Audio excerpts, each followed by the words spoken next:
નમસ્કાર મિત્રો, આપ સર્વેનું મારી યુટ્યુબ ચેનલ એસકે સ્ટડી ટોકની અંદર હાર્દિક સ્વાગત છે.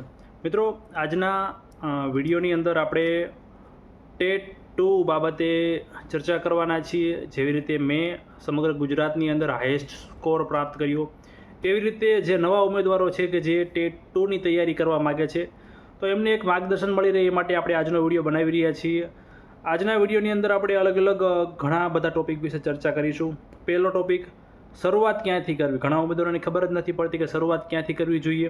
બીજું, સબ્જેક્ટ વાઇઝ કયા કયા રિસોર્સિસનો ઉપયોગ કરવો જોઈએ, ક્યાંથી વાંચવું જોઈએ, કયા પુસ્તકો વાંચવા જોઈએ. ટેટ 2નો સિલેબસ શું છે એની ચર્ચા કરીશું.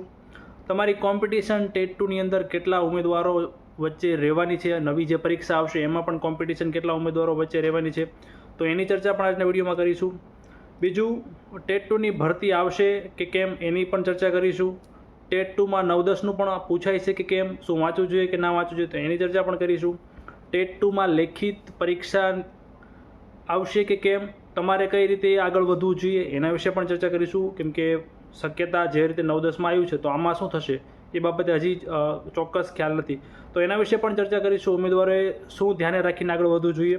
બીજું, ટેટ 2ની તૈયારી જે લોકો કરવા માગે છે, શું ક્લાસ કરવા જોઈએ કે ન કરવા જોઈએ એ, અને મારી જેમ મેં સમગ્ર ગુજરાતમાં જેવી રીતે રેન્ક 1 પ્રાપ્ત કર્યો, તો એ લેવલની તૈયારી કરવા માટે રોજ કેટલી કલાક વાંચન કરવું જોઈએ, તો એના વિશે પણ આજના વિડીયોની અંદર આપણે ચર્ચા કરીશું. સૌપ્રથમ તો સિલેબસ જોઈ લઈએ. તમને ઘણા લોકોને ખ્યાલ હશે, જે લોકોને નથી ખ્યાલ તો ટેટ 2ની અંદર 150 માર્કનું પ્રશ્ન પેપર આવતું હોય છે.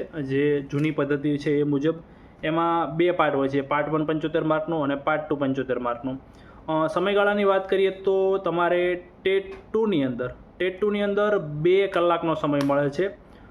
150 પ્રશ્નો અને 2 કલાકનો સમય, એટલે આમ જોવા જોઈએ તો સમયની બાબતે ટેટ 2ની અંદર શાંતિ રહે છે.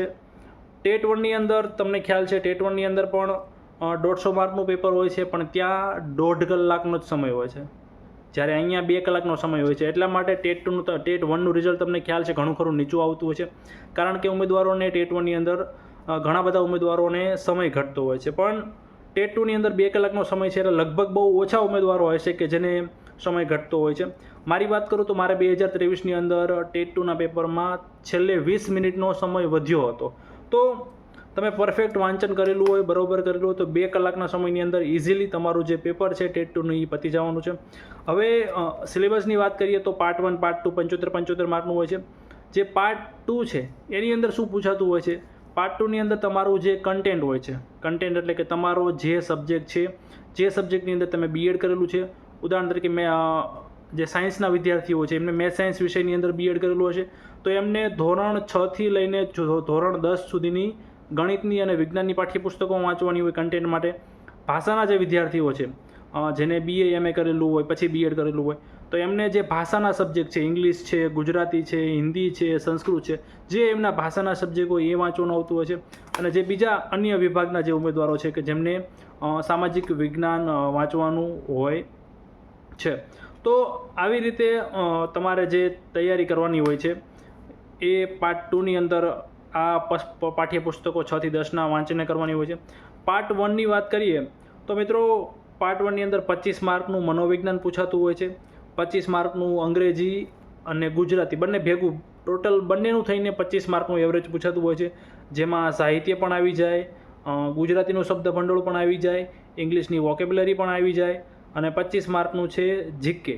જે 25 માર્કનું જીકે છે એની અંદર જીકે પણ આવી ગયું, કરંટ અફેર્સ પણ આવી ગયું, અને રિઝનિંગ પણ આવી ગયું. તો આ બધું જે છે એ આની અંદર આવી જાય છે. હવે આપણે સિલેબસ તો જોઈ લીધો મિત્રો. હવે આગળ સિલેબસ આપણે આગળ વાત કરીએ છીએ, સબ્જેક્ટ વાઇઝ તમામ રિસોર્સિસની પણ વાત કરીશું.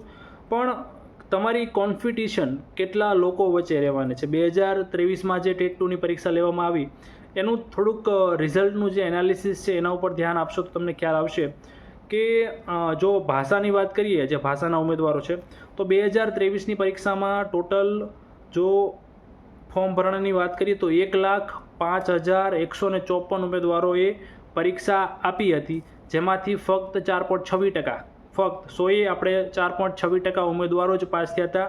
ટોટલ 4481 ઉમેદવાર જ ટેટ 2 પરીક્ષામાં પાસ થયા હતા. સામાજિક વિજ્ઞાનની વાત કરીએ તો 67,877 જે ઉમેદવારો પરીક્ષા આપી હતી એમાંથી 18.91% ઉમેદવાર પાસ થયા હતા. એટલે કે 12,834 ઉમેદવારો જ પાસ થયા હતા, બાકીના બધા ન પાસ થયા હતા. ગણિત વિજ્ઞાનમાં બહુ સૌથી વધુ જો કોમ્પિટિશન રહેતી હોય તો ગણિત વિજ્ઞાનમાં રહેવાની છે, દર વખતે એમાં જ રહે છે. ફોર્મ ભરાણા હતા સૌથી ઓછા 64,669 ફોર્મ ભરાણા હતા. સૌથી હાઈએસ્ટ ઊંચું રિઝલ્ટ એમનું આવ્યું હતું 31.14% રિઝલ્ટ આવેલું. 20,135 ઉમેદવારો પાસ થયા હતા. હવે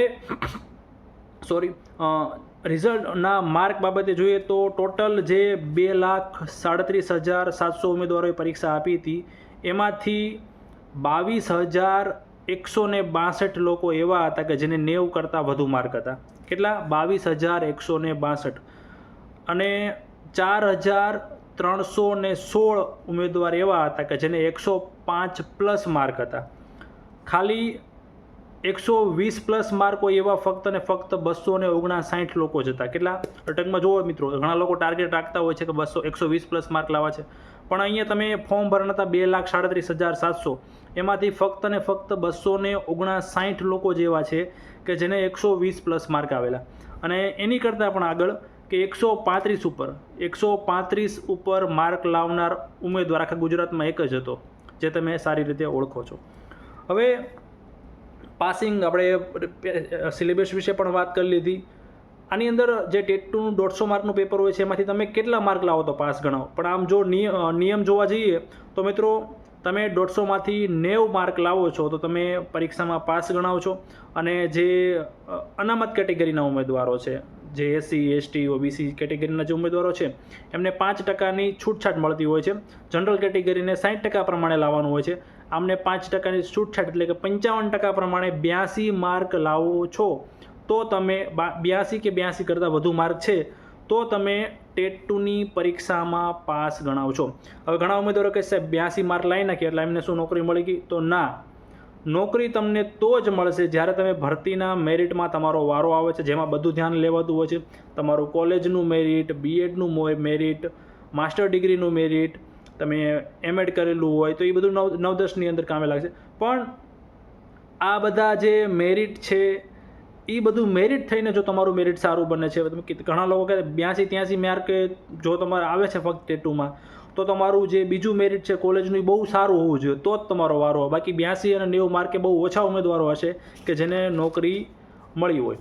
હવે મિત્રો વાત કરીએ શરૂઆત ક્યાંથી કરવી. હવે મેઇન મુદ્દો છે, અત્યારે તો આપણે બધી જે ચર્ચા કરી એ તો રામાયણ કરીએ, સિલેબસ વિશે એ તો તમને પહેલેથી લગભગ મોટાભાગના ઉમેદવારોને ખ્યાલ હશે. હવે ટેટ 2ની તમે તૈયારી કરવાનું વિચારી રહ્યા છો કે તૈયારી કરી રહ્યા છો તો શરૂઆત પાર્ટ 2થી જ કરવી જોઈએ. શા માટે પાર્ટ 2? મિત્રો પાર્ટ 2 છે એ એક રોકડિયા માર્ક માટેની બેંક કહી શકાય. કારણ કે તમને ખ્યાલ છે એ પ્રશ્નો જે પાર્ટ 2ની અંદર આવવાના છે એ ક્યાંથી આવવાના છે? GCRT અત્યારે જે શાળામાં પાઠ્યપુસ્તકો છે ધોરણ 6થી લઈને ધોરણ 10 સુધીના, અને કયા? તમારા વિષયના. મેથ્સ સાયન્સના ઉમેદવારો છે તો ગણિત વિજ્ઞાન, ભાષાના ઉમેદવારો છે તો એ, અને સામાજિક વિજ્ઞાનના ઉમેદવારો છે તો એમને એ જ વાંચવાનું છે. એટલે એમાંથી જ પ્રશ્નો આવવાનો છે, પાઠ્યપુસ્તકના 2 પુઠા વચ્ચેથી જ પ્રશ્નો આવવાનો છે. તો તમારે શરૂઆત પહેલાં અહીંયાથી જ કરવી જોઈએ. કયા પાઠ્યપુસ્તકો વાંચવું જોઈએ? ઘણા ઉમેદવારો પર કોમેન્ટ કરતા હોય સાહેબ કે નવા વાંચવા કે જૂના. ઘણાના જે ધોરણ અમુકમાં સિલેબસ બદલાતો હોય છે થોડા ઘણા અંશે, તો તમારે એ જ પાઠ્યપુસ્તકો વાંચવાના છે કે જે હાલ અત્યારે શાળામાં બાળકોને ભણાવવામાં આવતા હોય. ગયા વર્ષે કદાચ એવું બને કે 1-2 ચેપ્ટરમાં સુધારો થઈને આ વખતે નવું આવ્યું હોય, તો અત્યારે જે નવું આવે છે એ જ વાંચવાનું છે. તમારે જૂની જે ગયા વર્ષની પાઠ્યપુસ્તકો એ ભૂલી જવાનું. અત્યારે તમે ગમે એ સ્ટેશનરી બુક હોય અથવા શાળામાંથી મળે એમ હોય તો શાળામાંથી પાઠ્યપુસ્તકો તમારે એ જ વાંચવાની રહેશે. મારી વાત કરું તો મારે કેટલા હતા પાર્ટ 2ની અંદર? તો મારે ટેટ 2ની અંદર પાર્ટ 2માં 75માંથી 74 માર્ક આવેલા. એક જ માર્ક મિત્રો મારે કપાયેલો. તો આ રીતનું પણ તમને કહું છું, ખાસ તૈયારી તમારે પાર્ટ 2થી જ કરવી જોઈએ, કારણ કે એની અંદર તમે સ્કોર સારો કરી શકશો. પાર્ટ 1ની અંદર ઘણા બધા સબ્જેક્ટ છે, ઘણું બધું વાંચવું છે, એની સરખામણીમાં પાર્ટ 2માં બહુ ઓછું વાંચવાનું છે અને ઇઝીલી તમને યાદ રહી જાય એવું વાંચવાનું છે. બીજું, કેટલા લેવલ સુધીનું વાંચવું જોઈએ? લેવલ તો મિત્રો કાંઈ નહીં, તમારે પાઠ્યપુસ્તકો જ વાંચવાના છે. પણ તમારા જે ટેટ 2ની તૈયારી કરો છો તો મોટાભાગના પ્રશ્નો 6થી 8ની ચોપડીઓમાંથી આવશે. તો 6 થી 8ના જે તમારા વિષય છે એમાં તમારે PhD કરી નાખવાનું છે. PhD એટલે કઈ રીતનું PhD? તમને અડધી રાતે કોઈક જગાડીને ગમે એ પ્રશ્ન તમારા પાઠ્યપુસ્તકનો પૂછે તો તમને આવડી જવો જોઈએ, એ લેવલનું PhD. અને બીજું ગમે એમ ટ્વિસ્ટ કરીને પૂછે. હવે 6 થી 8નું છે તો એ હાવ એવો પ્રશ્ન તો હાવ નહીં જ પૂછે કે 6 થી 8ના ધોરણને પૂછતા હોય. તમને તમારો જે પ્રશ્ન પૂછાશે એ 6 થી 8ની ચોપડીમાંથી પૂછાશે, પણ એનું લેવલ જે છે એ થોડું ઘણું ઊંચું હશે. ગમે એમ કરીને ટ્વિસ્ટ કરીને પૂછે, જોડકા રૂપે પૂછે, ગમે એ રીતે પૂછે. તમે એ રીતનું વાંચન કરેલું હોવું જોઈએ કે એ પ્રશ્ન છે એ તમને આવડી જવો જોઈએ. તો આ ખાસ તમારું 6 થી 8માં PhD કરવાનું છે અને 9-10 પણ વાંચવાનું છે મિત્રો. હા, ચોક્કસથી, કારણ કે અમુક વાર 9-10ની પાઠ્યપુસ્તકમાંથી પણ પ્રશ્નો આવી જતા હોય છે. ખાસ મેથ્સ સાયન્સમાં તો આવતા જ હોય છે. તમે 2023નું પેપર જોઈ લીજો, 2017નું પેપર જોઈ લીજો. એટલે બીજા ભાષાવાળા એ પણ શક્ય હોય તો 9-10નું કરી જ નાખવું, પણ સૌથી વધુ ભાર પહેલાં 6 થી 8 ઉપર આપો. એમાં કમ્પ્લીટ PhD કરી નાખો, પછી 9-10ની પાઠ્યપુસ્તકો તમારે વાંચવાની રહેશે. બીજું જે પાર્ટ 2 છે એની અંદર 4-5 માર્કના મેથડના પ્રશ્નો આવતા હોય છે. ઘણા ઉમેદવારોને નહીં ખબર હોય મેથડના પ્રશ્નો એટલે શું. તો ખાસ જેને નથી ખ્યાલ આવતો મેથડ શું કહેવાય, કોને પ્રશ્નો કહેવાય, તો તમે જે 2023માં જે પરીક્ષા લેવાની પાર્ટ 2 હશે, અલગથી જ આપેલું હશે પાર્ટ 2 75, તો એની અંદર તમે જોજો અલગ અલગ પદ્ધતિઓના, અધ્યાપન સૂત્રોના, અધ્યાપન પદ્ધતિઓના, આપણે જે પદ્ધતિઓ BEdની અંદર તમારા જે મેથડની બુક હોય છે એમાં આપેલી હોય છે. તો એના માટે ક્યાંથી વાંચવું? તો ચોક્કસથી તમારી જે BEdની બુક છે એમાં તમને ખબર છે એક સેમેસ્ટર હોય તો 5 થી 6 બુક એક સેમેસ્ટરની અંદર હોય, તો એમાં તમારી મેથડની બુક પણ આવતા હશે. ડાયરેક્ટ જે બુક છે એની ઉપર લખેલું છે તમારું મેથડ ગણિત કે વિજ્ઞાન હોય તો ગણિતની બુક, વિજ્ઞાનની બુક, તો એની અંદર અધ્યાપન પદ્ધતિઓ, અધ્યાપન સૂત્રો, તો આવી અલગ અલગ ઘણા બધા ટોપિક હશે જે મેથડને લગતા કહેવાય. તો એમાંથી પાર્ટ 2ની અંદર ઘણી વખત પ્રશ્નો પૂછાતા હોય છે. તો એ ખાસ તમારે એ BEdની બુક્સ તમે સોર્સ તરીકે ઉપયોગમાં લઈ શકો છો, જેથી તમે એ જે 4-5 માર્કનું કે જે પૂછાતું હોય છે મેથડનું એ પણ તમારું સાથે સાથે કવર થઈ જાય. સાથે સાથે મિત્રો આપણે એ જે અધ્યાપન પદ્ધતિઓની વાત કરીએ આપણે ચેનલ ઉપર ભણાવવાના છીએ. તમને ખ્યાલ છે કે આપણે આપણી ચેનલ ઉપર રેન્કર નોટ્સ ફ્રી લેક્ચર સિરીઝની શરૂઆત કરેલી છે. એમાં હું લગભગ બધું ભણાવી જ દેવાનો છું. તેમ છતાં તમે BEd બુક્સ તો વાંચી જ નાખજો, પણ લેક્ચર સિરીઝનો પણ તમામ વિડીયો A to Z જેટલા વિડીયો છે ચેનલની પ્લેલિસ્ટ ઉપર મૂકેલું છે, એ જોઈ લેજો. અને ખાસ ચેનલને સબસ્ક્રાઈબ કરી દેજો. આગામી સમયમાં આપણે બીજા ઘણા બધા વિડીયો લેક્ચર મૂકવાના છીએ. અત્યાર સુધીમાં લગભગ આપણે 25 જેટલા લેક્ચર ચેનલ ઉપર મૂકી દીધેલા છે. ટાર્ગેટ આપણે 150-200 લેક્ચર મૂકશું ત્યારે આપણો સિલેબસ જે મનોવિજ્ઞાનનો છે એ પૂરો થશે. હું પૂરેપૂરો ટ્રાય કરીશ કે લગભગ બધા વિડીયો મૂકી દઉં, પણ થોડુંક સમયના અભાવે નથી મૂકી શકતો.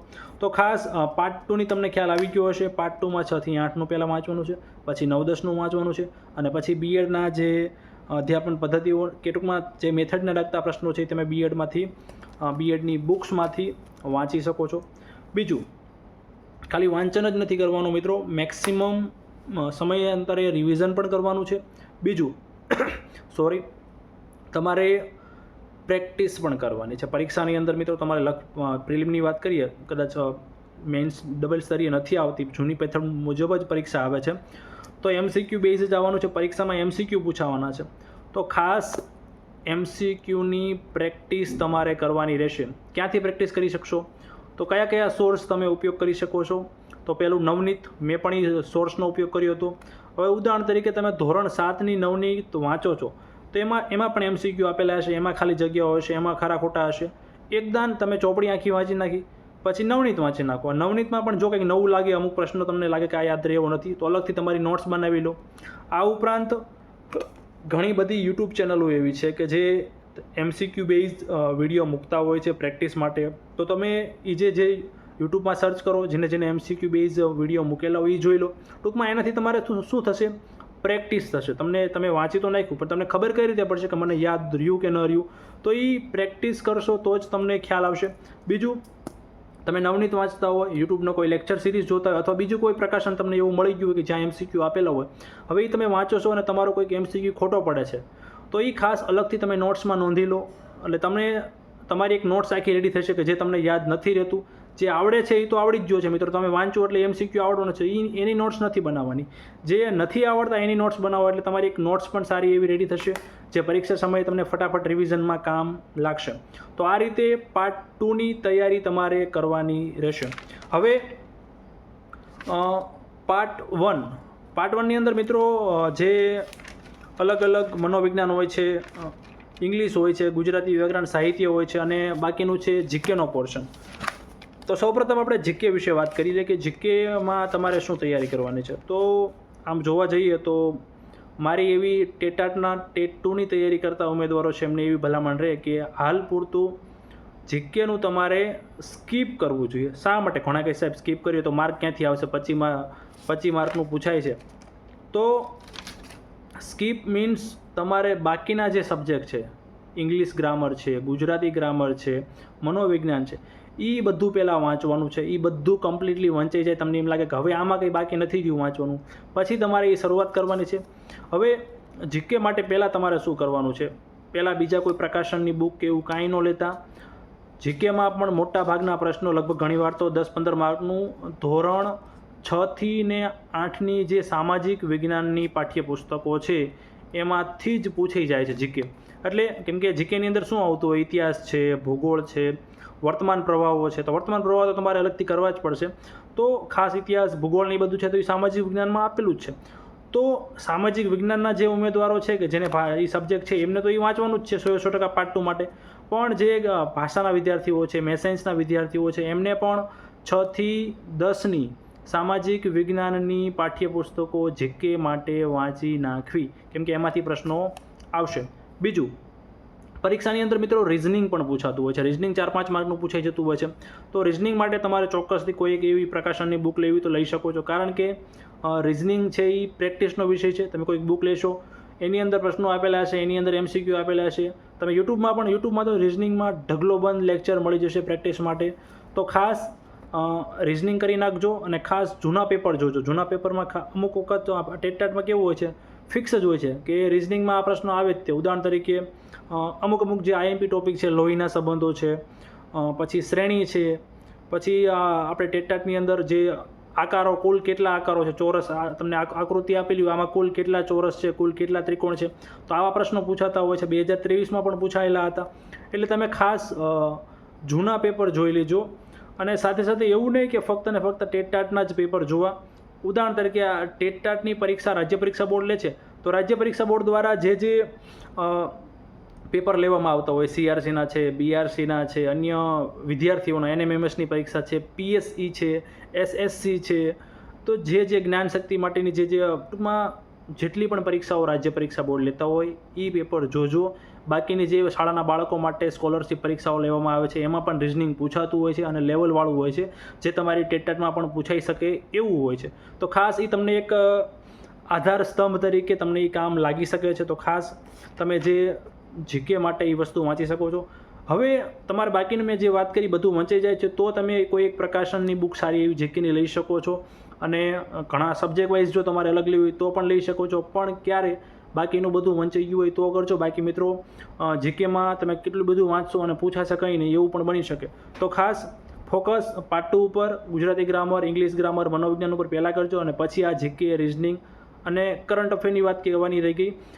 કરંટ અફેર મિત્રો શક્ય હોય તો સાથે સાથે થોડું ઘણું કરતા રહેજો. ઘણા યુટ્યુબની અંદર અમુક લેક્ચર ડેઇલી મૂકતા હોય છે અમુક યુટ્યુબ ચેનલો, તો એમાંથી પણ તમે નોટ્સ બનાવી શકો છો. સાથે સાથે ન્યૂઝપેપર પણ વાંચી શકો છો. ગુજરાતનું પાક્ષિક, તમને ખ્યાલ છે માહિતી નિયામક કચેરી દ્વારા બહાર પાડવામાં આવે છે, તો પાક્ષિક પણ વાંચી શકો છો. પણ એ બધું કરવામાં એવું ન બને કે પછી જે મેન વસ્તુ છે પાર્ટ 2 છે, ગુજરાતી ગ્રામર છે, ઇંગ્લિશ ગ્રામર છે, એ રહી જાય.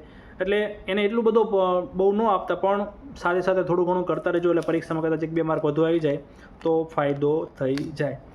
હવે વાત કરીએ મનોવિજ્ઞાન વિશે. સૌથી ચર્ચાનો ટોપિક, મોટાભાગના ઉમેદવારોને આની અંદર ખબર નથી પડતી કે શું વાંચવું, ક્યાંથી વાંચવું, કેવી રીતે વાંચવું. તો મિત્રો મનોવિજ્ઞાન માટે સૌથી પહેલાં તમે 11-12ની મનોવિજ્ઞાન વાંચી નાખો. 2023નું તમે ટેટ 2નું પેપર જોઈ લીજો. લગભગ 4 થી 5 માર્કના પ્રશ્નો જે 11-12ની મનોવિજ્ઞાન છે એમાંથી પૂછાયેલા છે. એટલે મેં કરેલી, એટલે મારા ઇઝીલી માર્ક આવી ગયેલા. તો ખાસ 11-12ની મનોવિજ્ઞાન કરજો. બીજું ક્યાંથી વાંચું? તો મેં જે લેક્ચર સિરીઝ સ્ટાર્ટ કરી છે એ મનોવિજ્ઞાન માટે જ કરેલી છે. અધ્યાપન ટૂંકમાં જે 25 માર્કનું જે પૂછાતું હોય છે, બાળ વિકાસ અને શિક્ષણના સિદ્ધાંતો છે, શિક્ષક અભિયોગ્યતા છે, તો એના માટે જ આપણે એ લેક્ચર સિરીઝની શરૂઆત કરી છે. તો લગભગ એમાં હું બધું કવર કરાવી જ દેવાનો છું. એટલે ખાસ એ લેક્ચર સિરીઝના વિડીયો જો તમે તૈયારી કરતા હોય ટેટાટની, તો એ લેક્ચર સિરીઝના વિડીયો જોજો. અને જેને ક્લાસ લીધેલા છે કોઈક એકેડેમીના અને 10,000 15,000ના ફી ભરીને, તો એકવાર કમ્પેરિઝન કરી લેજો કે સાહેબે જે 10,000 રૂપિયા લઈને ભણાવેલા છે ટોપિક અને મેં જે મફતમાં ટોપિક આપેલા છે, કોનું બેસ્ટ છે, તમને ઇઝીલી ખ્યાલ આવી જશે. બીજું, તમારે 11-12 મનોવિજ્ઞાન વાંચવાનું છે. લેક્ચર સિરીઝની નોટ્સ મીન્સ કે તમારે નોટ્સ બનાવી લેવાની છે, જે યુટ્યુબ ઉપર ભણાવ્યું છે એ. બીએડ બુક્સ, ખાસ બીએડ બુક્સ કરજો મિત્રો, બહુ ફાયદામાં રહેશો. જે ઉમેદવારો ડાયરેક્ટ ગમી પબ્લિકેશનની બુક લાવી નાખે છે, પબ્લિકેશનવાળા પણ બીએડ બુક્સમાંથી જ લખીને પોતાની બુકો બનાવતા હોય છે અને ઉપરથી લખી નાખતા હોય છે. તો ખાસ ડિટેલમાં વાંચવું હોય, કોઈ ટોપિક ડિટેલમાં આપેલો હોય તો બીએડ બુક્સની અંદર આપેલો હશે. અને એમાં પણ શું વાંચવું અને શું ન વાંચવું એ તમને ખ્યાલ આવી જવો જોઈએ. તો એ કઈ રીતે ખ્યાલ આવશે? એ તમે પેપર જોશો, જૂના પૂછાયેલા 2023નું છે, 2017નું છે, જ્યારે ટેટાના પેપર લેવાયેલા છે, તો એમાં કેવા પ્રકારના પ્રશ્નો પૂછાય છે, કયા ટોપિકમાંથી પ્રશ્નો પૂછાય છે, તો એ ખાસ તમે જોજો. એટલે તમને ખ્યાલ આવશે કે કયા બીએડમાંથી કઈ બુકો વાંચવી જોઈએ અને કઈ બુકો ન વાંચવી જોઈએ. બીજું, અમુક સૌથી ઇમ્પોર્ટન્ટ ટોપિક હોય તો ન્યૂ એજ્યુકેશન પોલિસી 2020 છે, આરટીઈ 2009 છે, આરટીઆઈ 2005 છે, તાજેતરની જે બધી યોજનાઓ છે, સ્કૂલ ઓફ એક્સલન્સ છે, નિપુણ ભારત છે, દીક્ષા છે, આવી ઘણી બધા સરકારના પ્રોજેક્ટ છે. તો એમાંથી પ્રશ્નો સૌથી વધુ પૂછાવાની શક્યતા છે.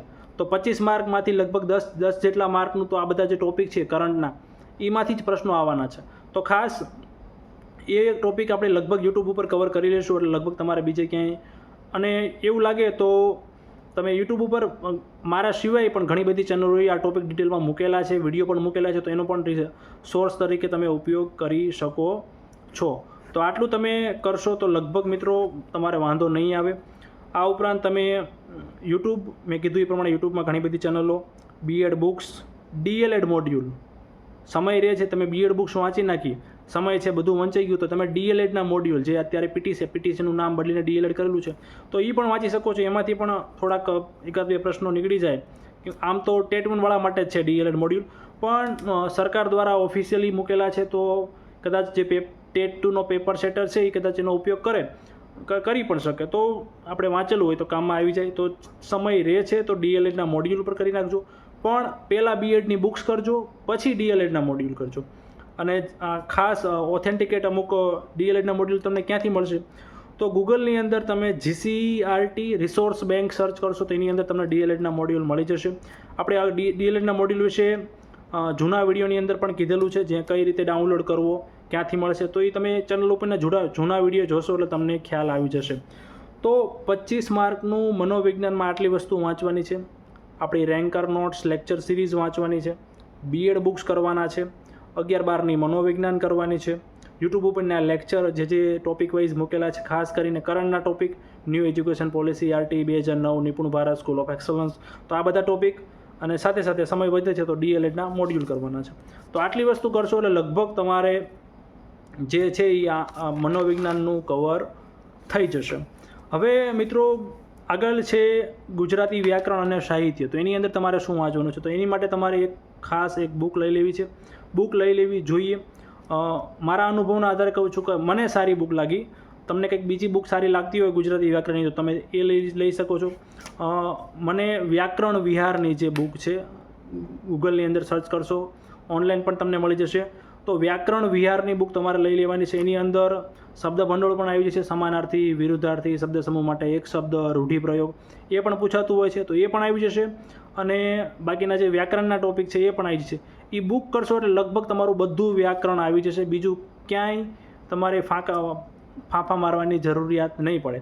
હવે સાથે સાથે આ બુક તો કરવાની જ છે, પણ બીજું મિત્રો ધોરણ 6 થી લઈને ધોરણ 10 સુધીની બુકમાં આપેલું શબ્દ ભંડોળ, જે ગુજરાતીની પાઠ્યપુસ્તક હોય છે એને ચેપ્ટરના અંતે શબ્દ ભંડોળ આપેલું હોય છે, ચેપ્ટરમાં જે શબ્દો હોય છે એનું, તો એ શબ્દ ભંડોળ અને જે વ્યાકરણના ટોપિક, તમને ખ્યાલ છે કે ધોરણ 9 છે, ધોરણ 10 છે, તો 2-3 ચેપ્ટર ગુજરાતીના કાવ્યો હશે, પાઠ હશે, પછી એક વ્યાકરણનો ટોપિક આવતો હોય છે. તો ખાસ પાઠ્યપુસ્તકોમાં જે વ્યાકરણ આપેલું છે, વ્યાકરણના ટોપિક આપેલા છે એ પહેલાં કરજો. એમાંથી પ્રશ્ન પૂછાવાની સૌથી વધુ શક્યતા છે. તો એટલું કરવાનું રહેશે. બીજું, પરીક્ષાની અંદર મિત્રો સાહિત્યના પણ 1-2 માર્કના પ્રશ્નો આવી જતા હોય છે. આમ જોવા જઈએ તો સાહિત્ય સ્કીપ કરવું જોઈએ. છેલ્લે સમય વધે તો તમે કરવું જોઈએ. આમ સાહિત્ય, કેમ કે સાહિત્ય દરિયો છે, એટલું બધું કરવા જાઓ તો તમારું જે બીજી વસ્તુ છે એ રહી જાય. પણ એમાં સાહિત્યની અંદર જે આઈએમપી ટોપિક છે, ઉદાહરણ તરીકે સાહિત્યની સંસ્થાઓ છે, સાહિત્યની અંદર આપવામાં આવતા એવોર્ડ છે, GCERTના કવિઓ, મીન્સ કે આપણે જે ધોરણ 6 થી 10ની જે પાઠ્યપુસ્તકો છે, ચેપ્ટરની શરૂઆતમાં કવિ પરિચય આપેલો હોય છે. સ્ટાર્ટિંગમાં જે અનુક્રમણિકા હોય છે ત્યાં પણ કયું જે પાઠ છે, કાવ્ય છે, કે જે કંઈ ગઝલ છે, જે હોય એ કયા કવિ દ્વારા આપવામાં આવ્યું છે, તો એ બધું ખાસ GCERTમાં જે આપેલું છે એ કરી નાખવું જોઈએ. આ ઉપરાંત જો છેલ્લે તમારે સમય વધે છે તો ફેમસ કવિઓ, જે બહુ નામચીન કવિ, નરસિંહ મહેતા છે, એવા 10-15 લગભગ કવિઓ હશે કે જે બહુ ફેમસ છે. બાકીના બધા ફેમસ જ છે આમ જોવા જઈએ તો, પણ જે પરીક્ષાલક્ષી છે, વધુ પડતા પ્રશ્નો એમાંથી આવતા હોય છે, જેને સાહિત્યની અંદર બહુ મોટા પાયે ફાળો આપેલો છે. હેમચંદ્રાચાર્ય છે, નરસિંહ મહેતા છે, એવા ઘણા બધા કવિઓ છે. તો એ બધા કવિઓ ખાસ કરી નાખવા જોઈએ. તો આટલું. ગુજરાતી વ્યાકરણમાં કેટલું કરવાનું છે ફરી વખત યાદ દેવરાવી દઉં તમને. વ્યાકરણ વિહાર એક બુક લઈ લેવાની છે તમારે. 6 થી 10ના કવિ પરિચય હોય, અનુક્રમણિકા હોય, વ્યાકરણ હોય કે શબ્દ ભંડોળ હોય, એટલું કરી લેવાનું છે. અને થોડોક સમય વધે છે તો સાહિત્યની સંસ્થાઓ, સાહિત્યના એવોર્ડ, GCERTના કવિઓ, અને ટૂંકમાં એ બધું તમારે કરી લેવાનું રહેશે. તો આટલું કરશો તો લગભગ તમારે બીજું કાંઈ કરવાની જરૂર પડશે નહીં. હવે વાત કરીએ ઇંગ્લિશ. ગુજરાતની અંદર મોટાભાગના જે તૈયારી કરતા ઉમેદવારો હોય છે, એવું નહીં ટેટટાટમાં, આ સિવાય પણ અન્ય પરીક્ષાઓની જે તૈયારી કરતા હોય છે, ઇંગ્લિશ એમને થોડું ઘણું અઘરું પડતું હોય છે. તો ઇંગ્લિશની તૈયારી માટે પણ તમારે એક બુક લઈ લેવી જોઈએ. કઈ બુક સારી છે? તો મારા અનુભવ મુજબ મને જે સારી લાગી એ કહું છું. તમને જો કોઈ બીજી સારી લાગતી હોય તો તમે એ પણ લઈ શકો છો. મને સૌનાક પટેલની જે ઇંગ્લિશ ગ્રામરની બુક છે એ સારી લાગી. તમને જો ડાયરેક્ટ બુક વાંચીને નથી મજા આવતી તો તમે એમનું ક્લાસ પણ જોઈન કરી શકો છો. ઓનલાઈન એમની એપ્લિકેશન છે વેબડેમી કરીને, તો ત્યાં પણ તમે એમને જે કોર્સ છે એ પરચેસ કરી શકો છો. અને બીજું, તમે સૌનાક પટેલની બુક તો લો જ છો, પણ સાથે સાથે ઇંગ્લિશ જેટલા MCQ મિત્રો તમે પ્રેક્ટિસ કરશો એટલો ફાયદો રહેશે. મેં પણ એ જ કરેલું. મેક્સિમમ પ્રેક્ટિસ કરો છો તો પરીક્ષાની અંદર તમને બહુ ફાયદો રહેશે. મારી એક વાત કરું તો આપણે જે જુનિયર ક્લાર્ક પંચાયતમાં પરીક્ષા લેવાની એકવાર પેપર રદ થયું હતું, ઓલું લીક થઈ જવાના કારણે, તો બીજી વખત જે જુનિયર ક્લાર્કનું પેપર લેવાનું હતું એમાં મારે ઇંગ્લિશમાં 20 માર્કના પ્રશ્નો પૂછવાના હતા. મારે 20માંથી 20 હતા. તો એ લેવલનું ઇંગ્લિશ તમારે કરવા માટે મેક્સિમમ MCQની પ્રેક્ટિસ કરવી જોઈએ. કઈ રીતે મિત્રો તમે MCQ પ્રેક્ટિસ કરશો? તો એના માટે એક બુક છે 4x6. તમે ગૂગલમાં સર્ચ કરશો 4x6 ઇંગ્લિશ ગ્રામર બુક, તો ખાસ તમને એ બુક બહુ જ હેલ્પફુલ રહેશે. એનો પાર્ટ 2 પણ આવી ગયો છે, કારણ કે એની અંદર શું આપેલું છે, એની અંદર લગભગ છેલ્લા 15 વર્ષમાં ગુજરાતની અંદર GPSC હોય, ગૌણ સેવા હોય, પંચાયત બોર્ડ હોય કે પોલીસનું બોર્ડ હોય, એ બોર્ડ દ્વારા જેટલા પણ પેપર લેવામાં આવેલા છે, જેટલી પણ પરીક્ષાઓ લેવામાં આવે છે, એમાં ઇંગ્લિશના પ્રશ્નો ટોપિક વાઇઝ, ઉદાહરણ તરીકે તમે સૌનાક પટેલની બુકમાંથી આર્ટિકલ ચેપ્ટર વાંચો છો, આખું ચેપ્ટર વંચાઈ ગયું, તો તમે અહીંયા 666 બુકમાં જે પરીક્ષામાં પૂછાયેલા પ્રશ્નો કરશો, એમાં વિચારો કે આર્ટિકલનો ટોપિક છો તો 250-300 MCQ. ફક્ત એક ટોપિકના તમે 250-300 MCQ વાંચો એટલે તમે વિચારો કે તમારું જે લેવલ છે ઇંગ્લિશ ગ્રામરનું એ કેટલું ઊંચું જતું રહે.